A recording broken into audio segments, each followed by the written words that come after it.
What is the position of inflation in India? What steps government has taken to reduce, to check the inflationary trends? Government measures kept inflation in check. What are the measures taken by the central government to check the inflation trend? While the Reserve Bank of India did its part with the interest rate increase to cool inflationary pressures, the government appears to have done more to contain the key item in the inflation basket, food. Government measure release of stocks, selective curbs on exports, and raising imports have done more to keep a lid on prices skyrocketing.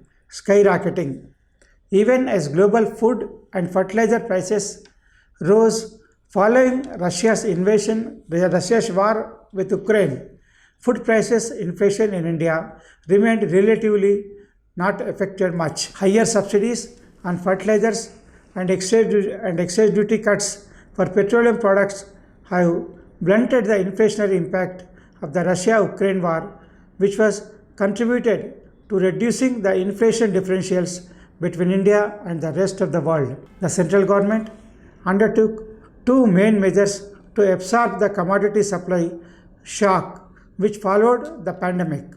It increased the food subsidy by 1.3 lakh crore to 0.5% of GDP from the budget estimate of 2.1 lakh crore, 0.8% of total of 20.2 million tons of rice and 12.2 million tons of wheat since March 22 under the public distribution system at subsidized prices.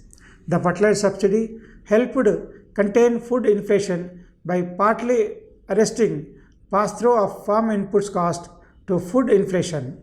While farm input inflation rose by around 25%, food inflation was contained around 6% as a result of fertilizer subsidy given to farmers.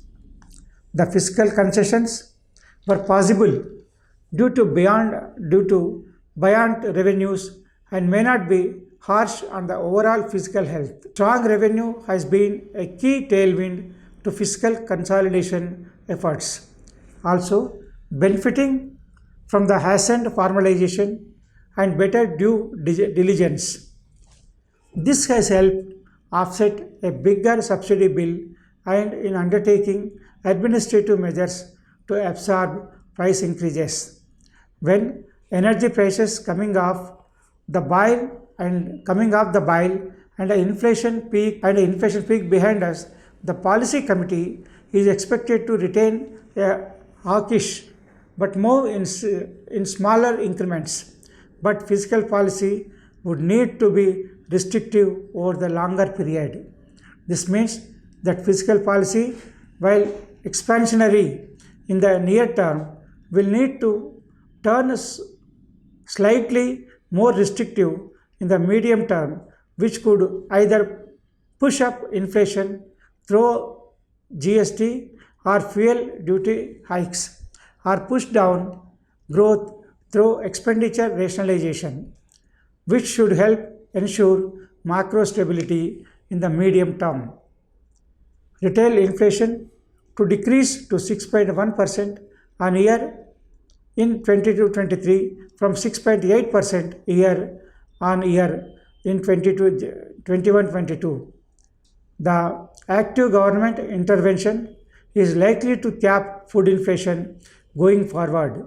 It sees some upside risk to capital inflation due to estimated decline in production and depletion of inventories.